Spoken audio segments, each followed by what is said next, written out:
亲爱的观众朋友们，大家好，欢迎大家来到天津卫视大型情感节目《爱情保卫战》。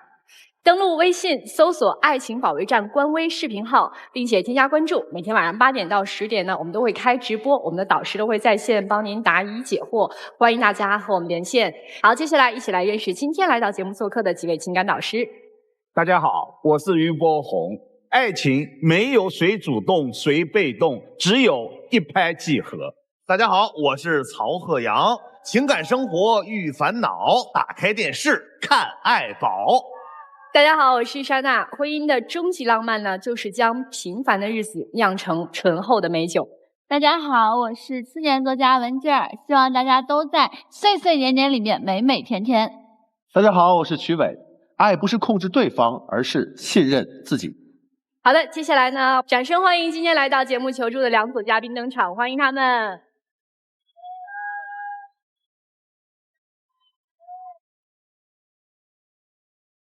本期第一对情感嘉宾，唐先生47岁，来自湖南，自由职业；廖女士47岁，来自湖南，自由职业。他们遇到了怎样的情感困惑呢？你觉得你们的婚姻出现了什么问题？就是他实在太爱钱了啊！为了那个钱的事情啊，就是把我们家所有的亲戚啊都得罪了一个遍。然后的话，我实在是受不了了。他总说我爱钱，如果不是我，家里的房贷、车贷、孩子的开销，这些靠谁呀？啊，因为他太强势了，我们家里所有的人的话都不敢得罪他，他还干涉儿子的一些选择，所以的话，儿子有时候也受不了他。他说不过我，就说我强势，儿子的事情他也干涉，凭什么只说我？你们今天是谁要来的呀？啊，今天是我要来，老师。你们2个人结婚多少年呀？我们2个结婚的话有22年时间了。孩子多大呀？孩子今年21岁。另外有一个细节要跟各位老师分享一下，今天这2组嘉宾挺特别的哦，他们2组嘉宾是朋友，男士跟男士是朋友。哦，你俩是好哥们儿是吧？对对对，一个村里面长大的。行，咱先说您们2位的问题啊。首先是这样的，就是关于我家爱钱这个事情啊，确确实实引起了我们家里的一些不必要的一些矛盾。21年的时候嘛，就是我父亲啊手上嘛有100万现金，还有一套那个价值50多万的那个房产要分给我们3兄弟。当时我家爱人嘛就毫不犹豫啊，他就选择了那套房产啊，因为那套房产当时嘛市值嘛大概值个55、6万。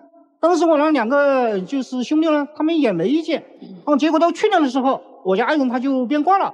然后因为为啥会变卦呢？就是说这套房产啊，现在已经不值50多万了，现在大概就值40来万，而且的话是有价无市的那种。所以他这个时候他就去找我的父亲，要求我父亲给他补差价。啊，当时我父亲听他这么一说嘛，那个气啊，是吧？我好心好意给你的东西啊，是吧？啊，然后的话，你这个房产也是你自己选的，也不是我就是说强制分配给你们的，是吧？你这个时候房产这个贬值了，然后你就让我补差价，如果房产增值了，你是不是要退一点给我啊？所以当时父亲不乐意，他就去找我那个兄弟，他说：“哎，你们这个到老家没有房子，要不这个房子你们拿，你把那个50万块现金啊拿给我，好不？”然后我那个2个兄弟肯定也不同意了，是吧？那个过来3、4年时间了，你现在提这个事情啊，那肯定不行。那然后他没办法了，他还不罢休啊，他就去找我母亲。但是他这次去找我母亲的时候，他就学乖了一些，他就没有明说那个房产的事情。他就找了一个借口。说我家那个小孩嘛，就准备那个出国留学嘛，但是我们2个人就是手上也不宽裕。希望我母亲资助他一点。然后的话，我母亲呢就把身上所有的那个积蓄10来万块钱全给他了。就这样他心满意足了。这个事情啊，我给各位老师要解释一下。选房子的目的并不是说房子会增值，只是说当时那个2个弟弟嘛比我们小一些，可能当时的条件要差一点，我想他们需要现金周转，我们那时候条件可能好一点，把房子留给我了，反正我不需要现钱，是这样子的。所以你的出发点是好的，对，是让着弟弟的。我就是让着他们，现在被他反而说了，变成我爱钱。不，稍等，您这个想法当时有没有跟老公沟通过？我跟他讲过。是还是不是？他跟我讲过，但是大家心照不宣，我懒得跟他去理论这个事情。什么意思？房子本身值50多万，如果他随便50万脱手换现金的话，就是分分钟的事情。你认为他说的不是真心话？他比较强势。所以一开始他就没有觉得他是为了弟弟让的。是的啊。那女士您接着解释。后面呢，因为小孩要读书嘛，大2的时候，他就要选择是否留学去了。好，我就想着嘛，小孩子要读书了，也不能因为家里条件的我能够争取的，我还是尽量给他创造这个学习的机会了。我让他出去，他自己想去嘛。好，我就跟他说去换房子。他2个弟弟呢，我也没有强制啊，他就说不愿意，我不愿意就算了呗。我就去找了妈妈，我儿子都是从小是他带大的，感情比较深厚。好，我就跟他讲，我说，婆婆，这个小孩子需要读书，没办法了。现在我们家的条件也只这个样子，那要出去留学的话是需要现金啊。我说那你可以当时把那房子卖了呀。现在这个房子卖不出去了啊。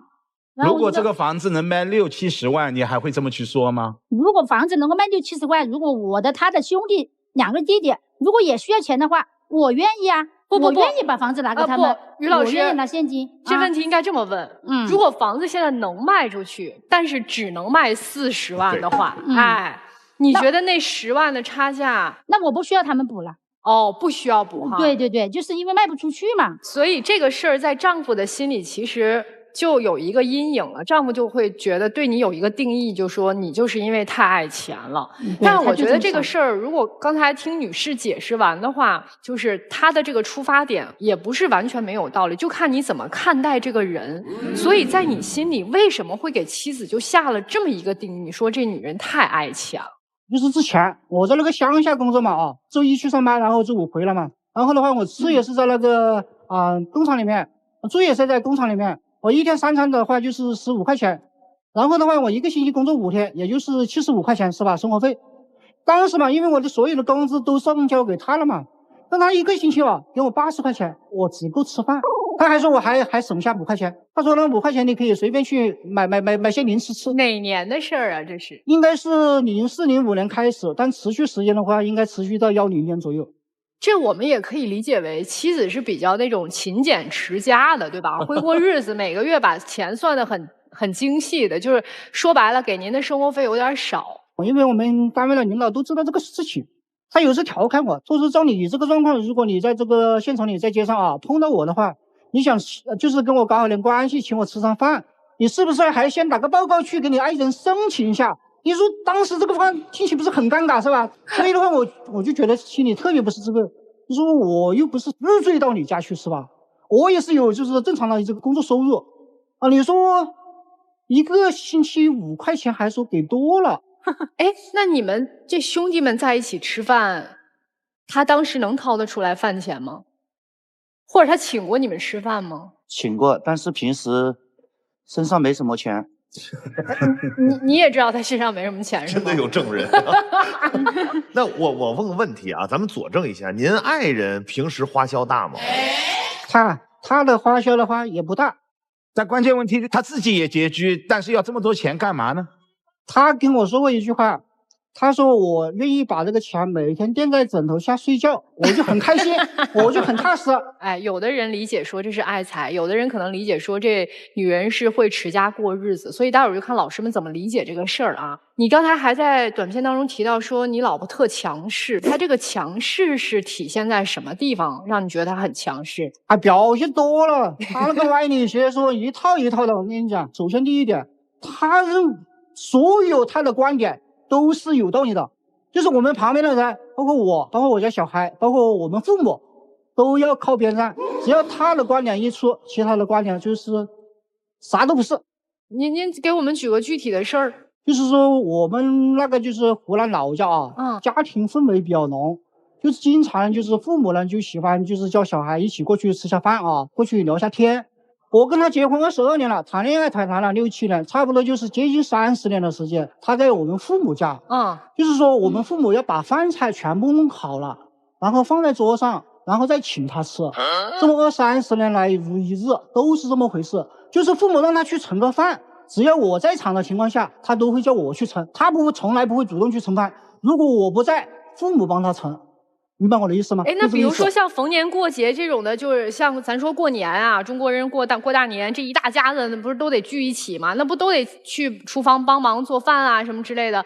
这种时候得搭把手吧？没搭，从没搭。他说我不会。我说你至少可以装一下，做个样子也行啊，是吧？洗个碗也总得会吧。这个确实，您的公婆年纪也大了，您难道真的忍心让公婆给你端饭吗？婆婆很贤惠的。她把各种各样的美食做给我们吃，然后她从没有主动要求我说你去干，然后就叫她去干。对，婆婆是个好婆婆。对。那这个有弟弟对吧？俩弟弟呢对吧？都有弟媳吧？弟媳搭手吗？但是我三弟媳、小弟媳的话，她搭手；二弟媳的话，她也不搭手，因为她也不做这些。但是我家那个二弟媳跟她还是有差别的。我弟媳如果就是说让她去干啊，她也很勤快啊。那你老婆是属于那种，比如说让她去干，她也不干的是吗？她不干。那她不干的理由是啥呀？她说她不会啊。对。因为是真不会哈。对，我真不会。你在家做吗？那自己家里边呢？在家的话，有时候就他不在家的时候，我就去别人食堂里面去吃，然后晚餐就去我父母家吃。我在家一般都不做饭的，我真的不喜欢做。人家就是十指不沾阳春雪。但是我孩子有时原来小时候在家的时候，如果他要吃，我偶尔会做一点。您是儿子是吧？对。哎，儿子以后结婚娶回来媳妇儿了。我也想问这个。哎，一来了以后就等着妈饭呢，端上来呀。那你怎么办呢？那我怎么办？我就乖乖去做呗。为儿子，我肯去做的。到时候娶儿媳妇了，把这调出来给他看啊。这只是其中一个方面。他也刚才也说了，父母对他挺好。按理说他应该对父母很尊敬，是吧？对呀。但现实的话，确确实实在某些情感方面的话，他做不到那种尊敬。因为他跟我父母说话，包括对他父母说话，只要一句话就是不对付的时候，他都会趾高气扬的、大发雷霆的对父母这么说。而且他说话的那种语气，完全可以说就是父母对儿子说话那种语气。你给我学一句。来这里的前2天在他家里吃饭，他叫他妈妈，因为他妈妈现在年纪大了，这个耳朵听不太清楚，然后跟他叫了几声叫不应，然后就说你那耳朵怎么回事啊？就你叫不应啊？你耳朵长得太像了。跟自己的妈，我觉得反而还好。她跟婆婆敢这么说吗？对婆婆的话，就是我母亲那个人从农村里面出来的，就是比较节俭。有时候她就是老是就是前面吃了一些东西啊，然后的话她留到第2天，留到这3天去。然后有时候她吃坏肚子，然后就进医院，然后就打电话给我们然后的话，她有时候她也会来脾气。她说：“你看嘛，跟你说过多少次了，叫你别吃，你硬要吃。”她说：“没给你家里没给你吃的吗？”这种态度说话。真的有这么恶狠狠的说吗？没有，这是他自己说的，老师你相信吗？没有那么回事。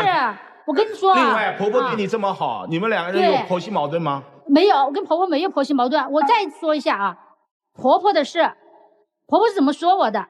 我不在她家做饭，婆婆却说我很好。为什么？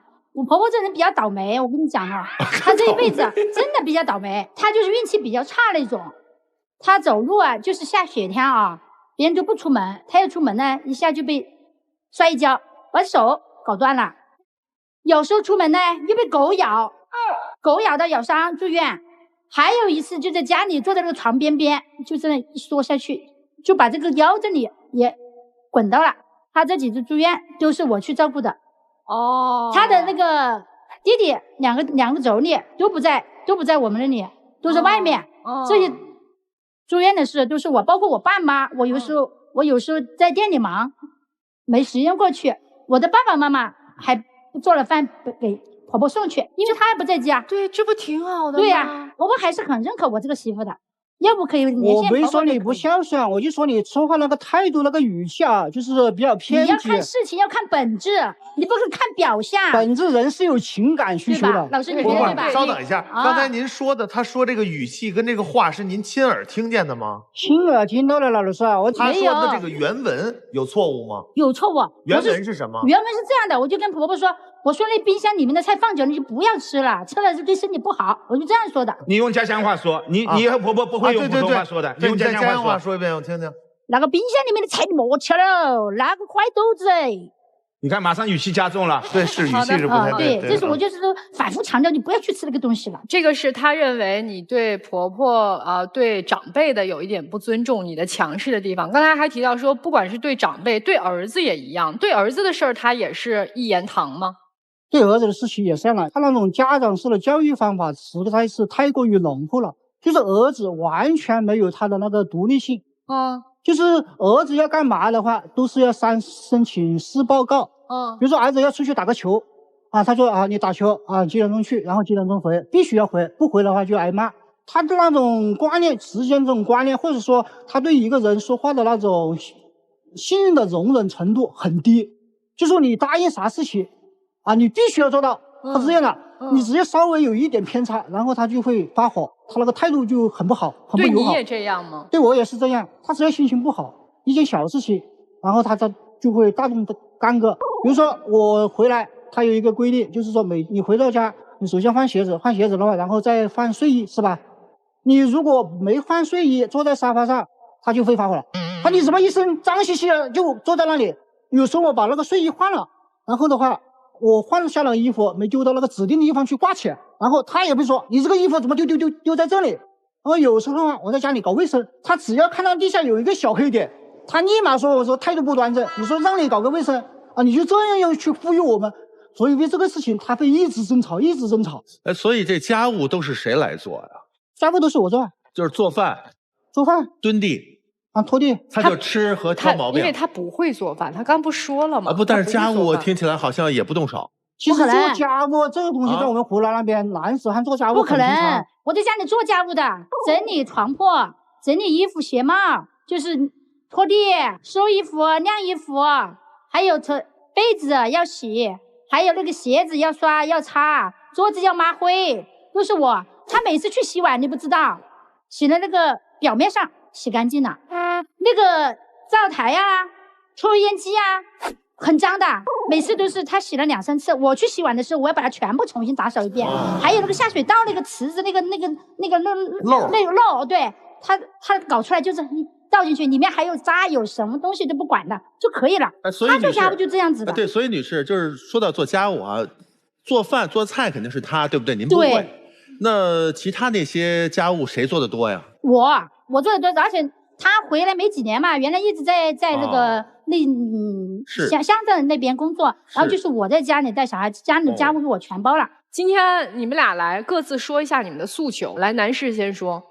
我这边诉求啊，我就是希望我们能够和平相处下去。和平相处啊，对，我不希望每天受到这种家庭的内耗来折磨这个双方的一个心情。好，那妻子您的诉求是什么？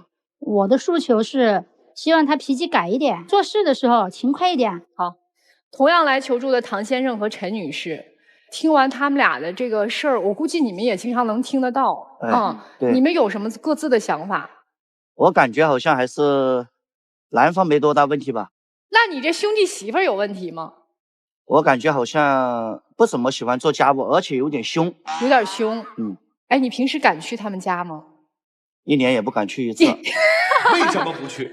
因为去了他们家里，天天都要吵架，2个。其实你印证了男方的说法。作为妻子，你在钱的问题上已经左右了你的世界观和你的家庭观，再加上你的强势，因为这2个是相辅相成的。作为丈夫，如果不是忍无可忍，他不会在这样的大庭广众，在很多人眼里这就是家丑，他能够说。所以人换位思考，将心比心，你想一想，对这个家你付出了多少，对这个丈夫你的爱还有多少？谢谢。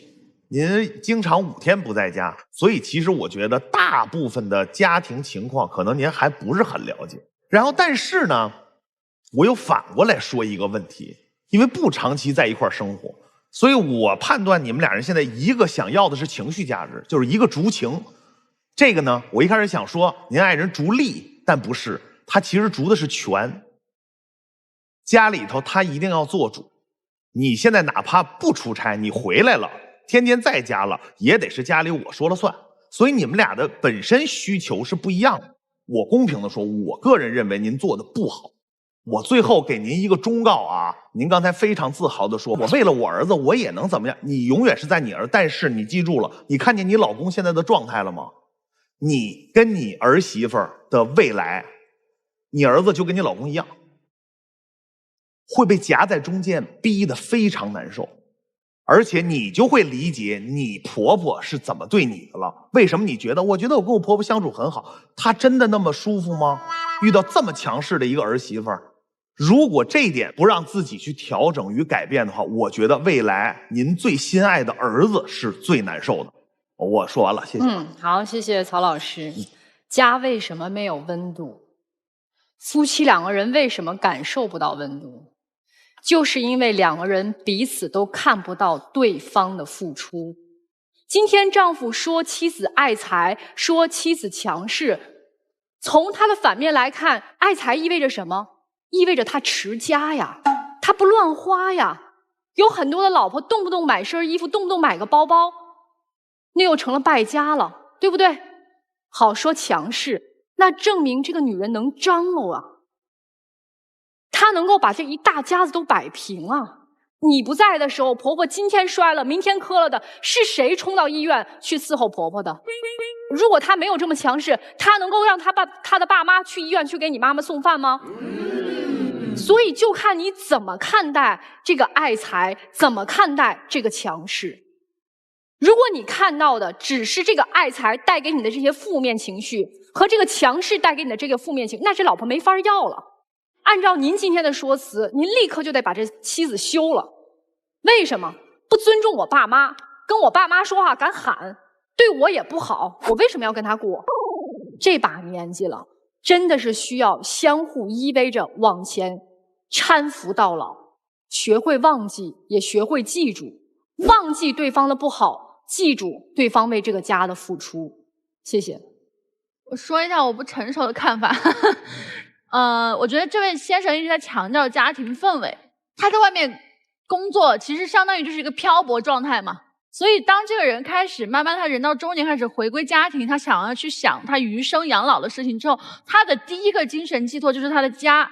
但是他发现他这么多年一直想要这个理想生活状态，结果现实是一地鸡毛。那么女士，我想跟您说的是，我也觉得您确实是为了你的一些自己的小九九说了一些很冠冕堂皇的话，但这不丢人，因为你在经营你自己的核心家庭，可以争可以抢，但是你不要把他架在那儿，这是你老公不满的地方吧。那么还有一点，我觉得您要学会说话，就是属于那种典型的事儿做了，好心表达了，就是死在这张嘴上。你说你做了这么多事情，最后你老公还说你啥也没干，然后也看不见你的好呢。明明你在照顾婆婆，但她听到的却只有那几句不好听的话。先生，您也有问题，你不会透过现象看本质。我觉得两个人其实都挺好的人，就您要学会说话，学会表达，这位大姐，否则你们俩就真的变成了就是很多人退休之后到一起就是最熟悉的陌生人，你们两个会没有任何共同语言啊。就我觉得一个就放一点，然后一个就嘴巴甜一点，日子就过得挺好。好，那个丈夫听到这么多老师说你爱人的不是，心里什么感受？其实他也有很多优点。不错，他做了哪件事儿是错的吗？第一个问题，孩子出国留学需要钱，你们当时拿得出来吗？也拿不出来。那你怎么办？你做了什么？就是这个事情的话，没提上正式的一个议程。对，因为你习惯于捡现成的，因为所有的考虑比你远的，考虑周到的都是他，因为在过去的那么多年里你是缺位的。怎么说他去找婆婆借钱也好，去要这个钱也好，是那个房子的补差价呢？因为当时那房子根本就卖不出去嘛，对吧？他在想办法。第二，婆婆怎么评价这个儿媳妇？说得好。弟弟怎么评价嫂子？让我少惹他。微信，家里主事的一定是这个嫂子，这就是为什么公公婆婆能非常理直气壮的说：“嫂子，你来先挑，在房子和钱你来挑。”这是她的地位。在这么多年，我们看这个家的贡献最大的就是她。你是缺位的，强势就是这么养出来的。我觉得她是一个特别单纯的女人，她没有什么心机，她眼里只有事儿。的确淡化了一些人情味儿，但是我认为这是被逼的，因为没有人去当那个和事佬，没有人去当那个好人，那只有他去做了。所以说他真心为这个家，他没有说管着你的钱自己跟那儿消费去，没有，因为他背负了太多。在你不在的时候，他把儿子培养成了大学生；在你不在的时候，他去照顾你的母亲；在你不在的时候，他在维持这个家，对吗？他现在要求多一点，我觉得是可以接受的。作为一个男人来说，您现在应该更多的是补偿心理。女士，当然你也有问题，这些老师说的很多了，但是我希望你保持你的单纯，保持你的简单，因为你真的是爱这个家。就这样。那接下来您二位坐那儿休息一会儿，也想想老师们刚才说的话，请我们两组嘉宾交换位置。本期第2对情感嘉宾，唐先生43岁，来自湖南，自由职业；陈女士42岁，来自湖南，自由职业。他们遇到了怎样的感情问题呢？你觉得你们的婚姻出现了什么问题？他太不尊重我了，直到现在还在教我的儿女，叫他爷爷奶奶。他只是好面子而已，父母每天辛苦的帮我带孩子，他有什么好抱怨的？我坚决不愿意和他父母一起生活了，太压抑了。他欠一屁股债，没有能力还，没有父母的帮衬，日子还怎么过？您们二位结婚多少年了？有13年了。孩子呢？孩子的话有1儿1女。女儿几岁？13岁了。儿子呢？8岁。短片里面听到主要提到的是男士说女方的父母不尊重您，对吗？对对。哎，所以今天2个人是谁要来的呀？是我要求的，主要有几个原因啊。首先呢，就是我的岳父岳母啊，从我小孩出生的时候啊，还是说叫奶奶奶奶抱啊，反正就是一直给他带啊，就是称呼的问题啊，叫他们为奶奶为爷爷啊，但是给我感觉啊，他们应该要称呼为外公外婆，就是这个事情啊。就因为个称呼的事儿来我们爱情保卫战呀？对。这回家就商量商量，就改一改呗。但是就是改不了啊！我说过好多次了，因为我以前给我孩子说过，我说你去叫奶奶，叫外公，他怎么告诉我？他说我不敢，要被打的。谁打他？我小孩的外婆啊。妈妈有没有叫他改过啊？我只是说，我说两边都是一样的，都叫奶奶爷爷。现在这个社会嘛，是不是？我家庭是我们爸爸妈妈是2个女儿，一个是外嫁，然后我就是在这边，然后他就到我这边来了。他但是不是入赘啊，他自己觉得叫了爷爷奶奶，好就像入赘一样，他就觉得这心里就不舒服了。原来是你住在岳父岳母家？没有，在一起生活，就是住在一起吃饭，没有住在一套房子里面。但住得近吗？住得近只有几百米。那房子是谁的？房子是我的公租房，男方没有买房。那这个事儿在丈夫心中的影响有这么大吗？就是这个问题让您是觉得自己没面子，还是说有什么其他的想法？面子可能怎么说呢？也是其中之一啊。因为在我们那边称呼爷爷就是爷爷，奶奶就是奶奶，对不对？像女方就是这样称呼外公外婆，对不对？他有自己的爷爷，有自己的奶奶，对不对？干嘛还要叫他们那边呢？像我的父母怎么想，怎么去看待这个问题？你爸妈对这事儿有意见吗？说过，而且说过很多次，小的时候，包括我的亲戚是怎么想。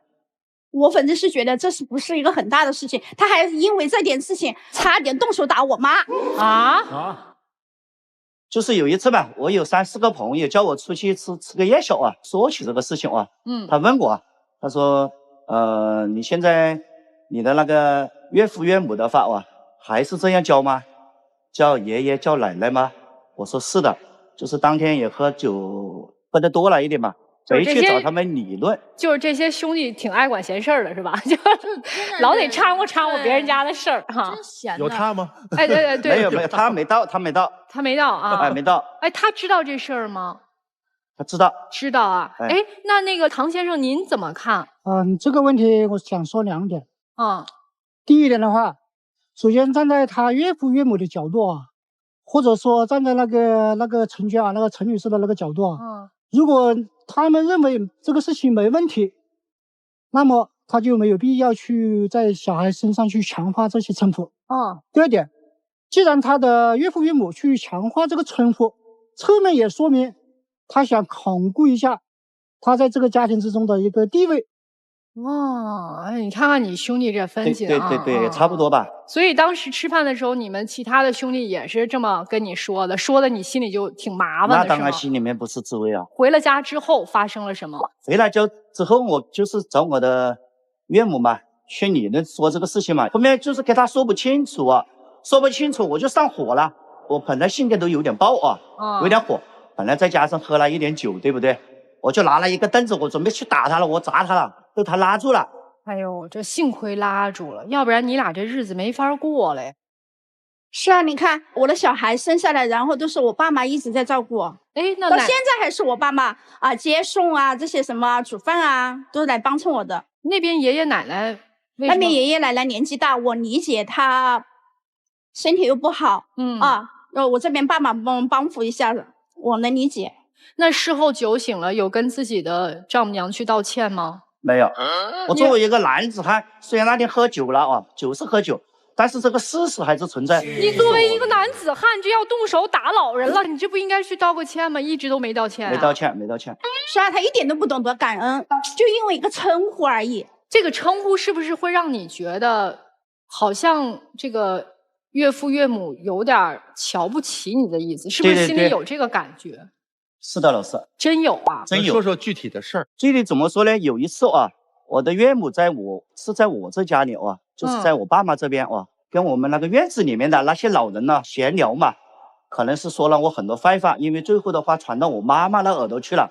说您什么了？找不到钱呐，因为那时候没有一个稳定的工作。因为最开始我们结婚呢是做养殖自己建了一个养殖场1年之后起码才有回报的。就嫌您不挣钱呗。对，就这样。那还说您什么了？强势的话，反正大大小小有很多，可能有时鸡毛蒜皮的事情就也看得出来就是我在家里平时不怎么沟通的，因为我也叫他妈平时我们就在家里面吃点饭，各吃各的，也不说话，没什么说的，好像感觉他不怎么沟通的，一般就一进门然后就叫一声妈然后就进房里去了，然后我们煮好饭了，然后才叫他起来吃饭。后面养吃亏了，然后后面去摆摊。他说他辛苦，我理解。早上起来的早3点多钟或者4点多钟去赶集，回来10点11点，然后他去休息。然后他休息的时候呢，下雨天的时候呢，他不会主动去说我在家里，今天饭我来煮让老人家休息一下，或者是让我休息一下，他不会的。所以我老妈就看在眼里嘛，然后就有点心里还是心疼女儿，然后就说了一下。所以如果要真的瞧不起你的话，婆婆搭理你干嘛？给你做什么饭呢？我们每天在一起生活嘛感觉他人还是也比较强势，就是在我岳父每天都要被骂，说骂就骂。我在家里好吵我每天在家里吃个饭，那你自己做呀，你别吃人家做的呀。别吃做的，问题是他到我这里他跟我们一起吃饭呀。那不是到你们家吃，是到你们家帮您做饭吧？对，帮我们做饭一起吃。对，那您就这样，您挑起大梁，您做好做好以后这样，您做好了给岳父岳母送过去一份，让他们在自己家吃不就完了吗？反正怎么说呢，我不想有一个家庭天天在家里面吵架的人。您刚才说创业有创的，自己做养殖，又摆地摊儿什么的。然后丈母娘又抱怨说您这个挣不到钱，是创业都失败了吗？对，失败了。亏多少钱？方便透露一下吗？还有负债10多个吧，10几万。对。您现在在干嘛呀？现在还在摆摊。他不喜欢上班，我说让他去找份事情做，工资会稳定一点。然后现在小孩不是要上初中、高中，后面因为还有一个小的。都需要有钱，他这个摆摊3天晒网，2天打鱼。他不喜欢那种朝9晚5那种固定工作，是吧？对，他就喜欢自由。然后我说，这个是现实摆在这里现在是不是小孩要用钱了？以后是不是慢慢的长大，你要的钱越来越多，你这个摆摊的钱稳定吗？怎么生活？现在摆摊挣钱吗？这个每天是说不准的，也有1000，也有2000，也有亏的。那今年到现在为止，今年可能说实话有点难一点，特别是最近这2个月啊，现在为止3万反正也是有了，3万块钱啊，3万打底。我妈为什么说她老是说我妈看不起她的呢？她找我妈借了2次钱了第一次借了5万，第2次借了3万。第一次没要利息，到第2次的时候，我妈说要给点利息，我妈才借，因为都是她自己那个养老钱嘛，就走了利息，然后走了几个月，然后后面不是负债吗？她没能力还嘛，就没还了，后面利息也没给了吧，然后她说又去做生意让我再去找我妈去借。你说我怎么好意思借？我夹在中间，真的是他就说我妈又不帮我们呐，他说老人家看不起他，老人没有这个义务的老人生病就是用他们自己这个钱，我们没有出1分钱。所以你们家现在这个经济条件是不是有一点点困难和紧张？对，现在都是有点那个，因为他的工作不稳定啊，有时有收入，有时没收入，家里的生活全部都是我上班的工资来开销，所有。那我也买车，那头几天我翻罐气不是我翻的，加电费不是我交的。对，偶尔出下电费，就是这几天的事情啊。就是偶尔。但您的钱为什么不交给掌家的这位呢？我干嘛要交给他？我负责去反账啊，我有点钱，这样我加上我家里面的小孩，学校交什么钱，对不对？几乎都是我摆平啊。我问一个细节，就欠那10几万，包含了欠岳母的这个8万块钱吗？不包含。那其实算起来就欠了20多万了，是不是这意思？差不多。明白了。岳母这钱打算还吗？打算还。那肯定是排在后面啊。对，排在后面。对，我就是希望他去找一个班上，有个稳定的工作，稳定的收入对，我为什么不想去找呢？就是因为那时我们读书也读得少，要技术没有技术，要学历没有学历，可能应该是背井离乡吧，要不去广东，要不去浙江，像我们那一带就是说4000到5000块钱，说实在话，我在家里就是平均算下来那是绝对可以算到的。我说没有必要出去。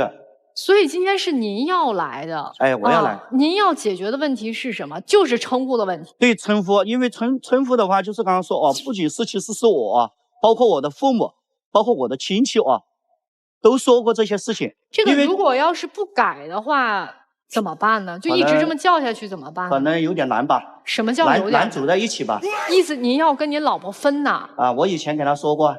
您提过离婚啊？他提过，喝过酒。喝了酒之后老是说这样那样，我不关心他，我不在乎他，什么说我，然后就说我妈看不起他，他只要一喝了酒，然后他就会把这些点全部抱在一起，然后就爆发了，就说要离婚，我自己一个人过得还很潇洒很自在，什么东西都不用管，什么东西都不用想，这样。您现在不喝酒的情况下，如果现在我就告诉您，孩子这称呼就改不了了，这日子过吗？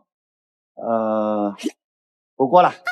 您是气话带情绪的，还是说真是这么想了？这样想吧。我大女儿说反正爷爷奶奶两边都是一样的，血缘关系也是这里，和我的想法都差不多。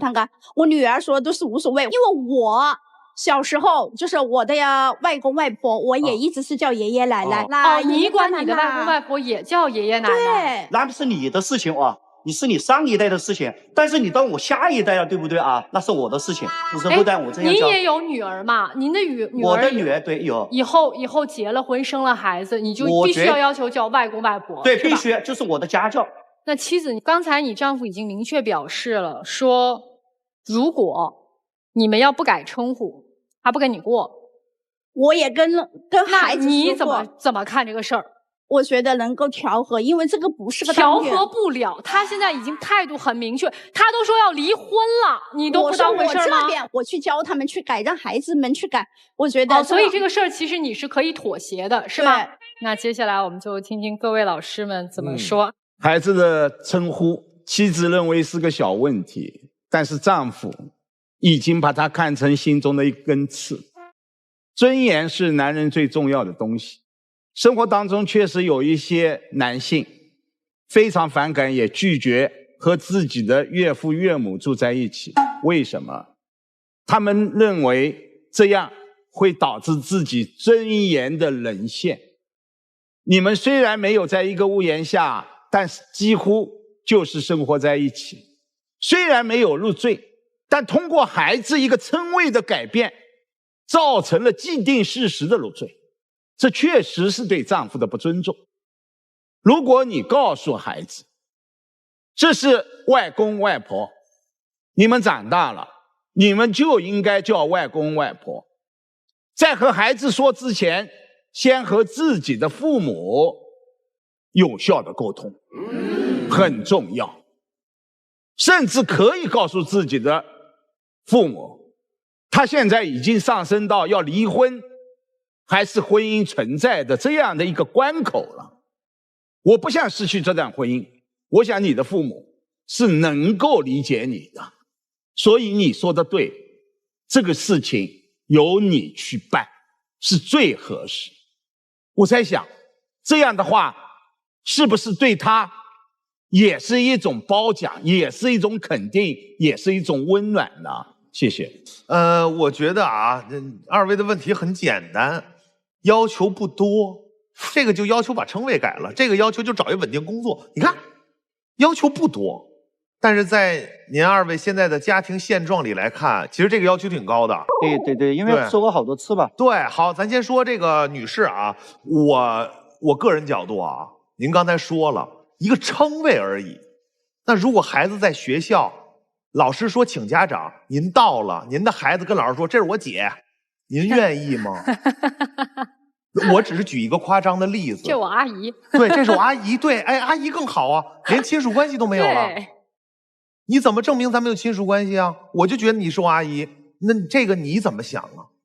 爷爷就是爷爷，奶奶就是奶奶，姥姥就是姥姥，姥爷就是姥爷。我不想把问题往深层次去想，比方说外公外婆有一些自己的私心，咱们不往那个层面去想。咱不能说这个事儿我夸大，但是它确实这是一个传统。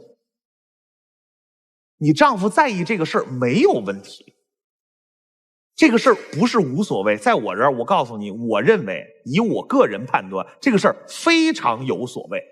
不管是对你们的家庭，你们之间的关系，包括对于孩子的成长与认知，都有问题。是什么称呼就是什么称呼。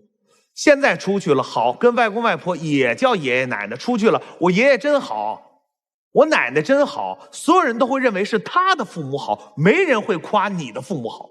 你想想，以你的父母在这个名字上这么想改变的情况下，你回去跟他们俩说呀，叫爷爷奶奶叫完之后，你们俩付出这么多，孩子跟你们这么好，出去一说完之后，全是那个我老公他爸他妈那边好去，我公公婆婆好去了，你们俩乐意吗？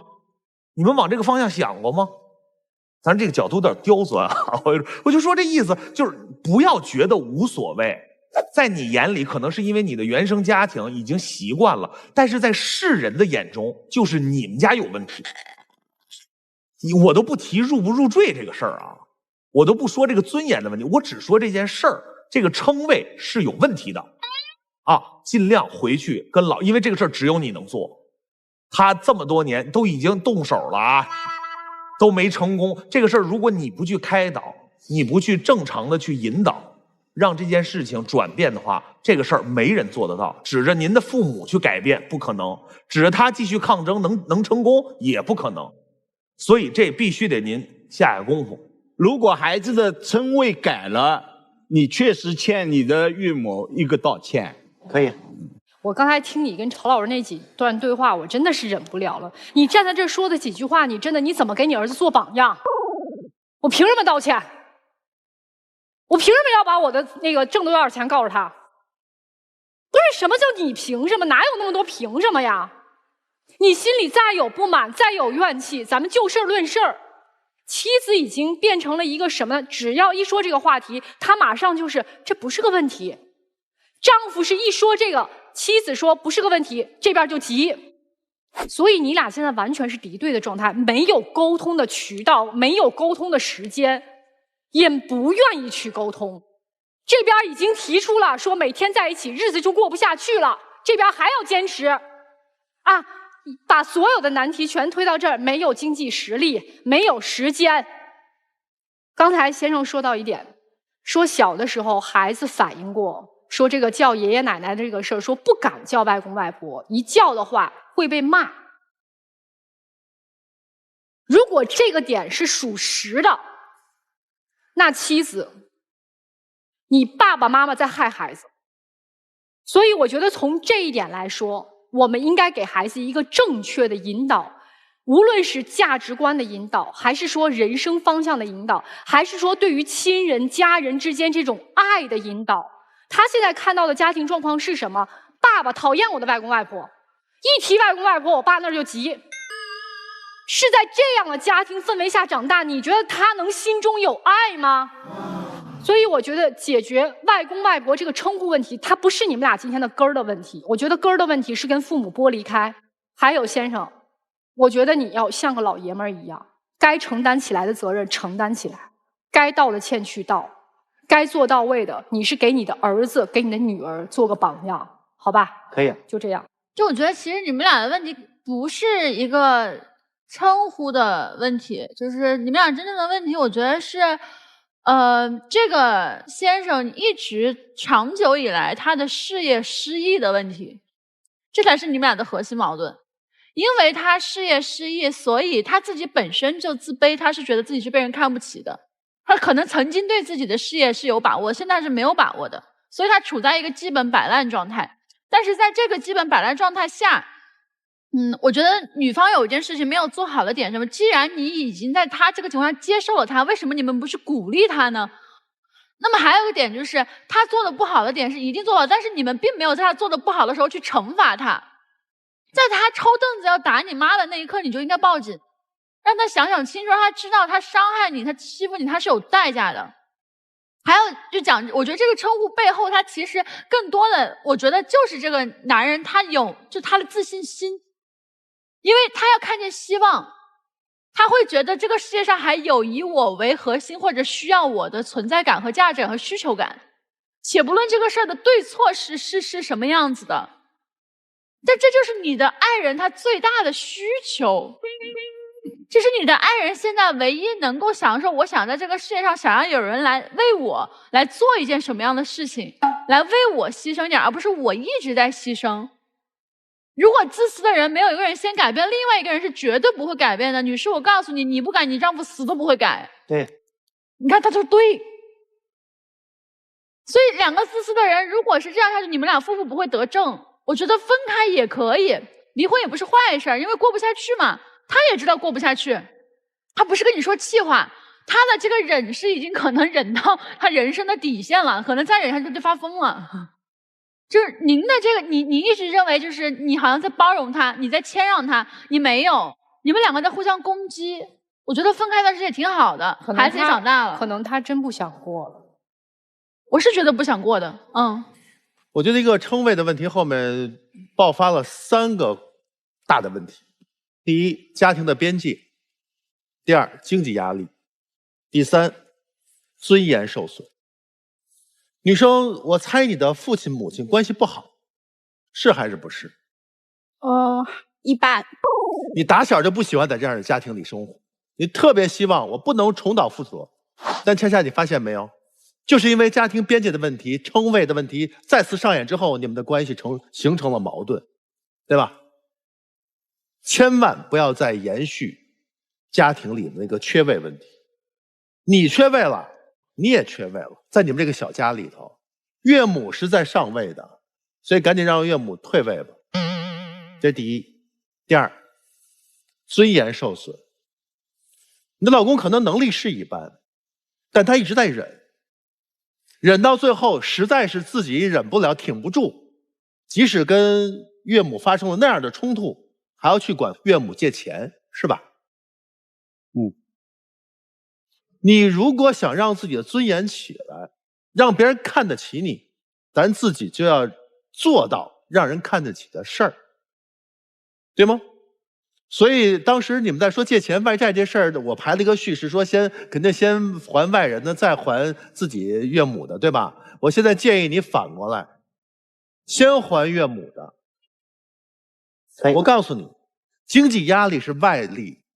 当我们一个家庭甭管内部矛盾多的时候，一旦有外力，我们都是会一致对外，是不是？岳父岳母就算看不上你的女婿，就算对你有怨言，但人家在冲突之后还是给钱的，对不对？还是帮你们带孩子，是不是？对，这是事实啊。所以在经济压力出现问题的时候，我们先要团结啊，抱团取暖啊，不是内讧啊，不明智，对吧？第三，尊严。你的父亲就在你的母亲面前以及他们家人前没有尊严，你能体会到吗？能还是不能？这种痛作为女儿来说也是干着急，对不对？但不能在老公身上又再次上演啊！我们要尊重他，他不容易，我们应该给他足够的认可和尊重。如果你的父母不能理解他，请你和你的父母去沟通，对吧？他对你可以体贴，但是忍耐到一定程度时，他会爆发的嘛，因为他的本性还算情绪稳定，是不是？你也知道，一个情绪稳定的人突然爆发，背后意味着多少年累积出来的怨和没有人理解的那份痛，对吗？这是咱做的不够的地儿，好不好？好，那么请两组嘉宾回到门后。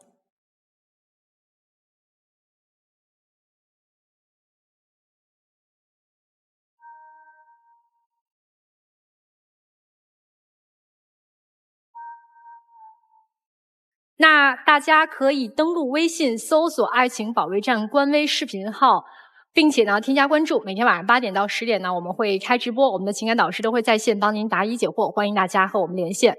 接下来我们来看看我们今天的第一组嘉宾，他们是否会出来呢？来，3、2、1，请开门。我估计不会出来了，不会出来了，没问题，肯定有问题，没问题，肯定会出来，真没问题啊。我觉得这2对都没问题，都得对。说是这么说，对，来，我还以为这一对出不来了。这对还挺好的。有什么想说的吗？我是这么想的，听了老师给我们的这个段婚姻啊，一些事情啊，也发现了我们婚姻确实存在了一些问题。我自己身上也还是有一定的原因，我觉得通过这个节目也挺好。回去想想吧，毕竟是一辈子的事情，愿意想就是好的开始。对。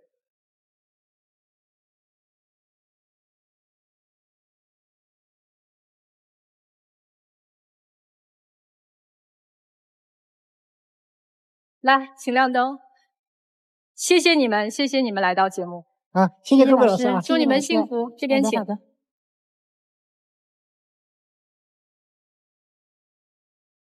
好的，同样有情感困惑的观众朋友，大家可以通过登录微信去搜索“爱情保卫战”官微的公众号、视频号“爱情保卫战”官方账号和我们取得联系。那记着啊，我们不收取任何的报名费，小心被骗。好，我们接下来一起来看唐先生和陈女士，他们2个人是否会选择出来呢？来，3、2、1，请开门。这对应该没问题，这个没问题，这个没问题。看看他的兄弟。哎，你看这没人哎。哇，这没人哎！啊，真走了？是工作的问题还是称谓的问题没有解决？称谓我估计不是问题，可能还是工作的问题啊。我觉得大胆的想，这唐先生可能从很早开始就确定有不想过的想法。对，我也觉得是。但是不管怎么样，希望他们都能做出慎重的选择和决定。非常感谢大家收看我们这一期的《爱情保卫战》，我们下期再见。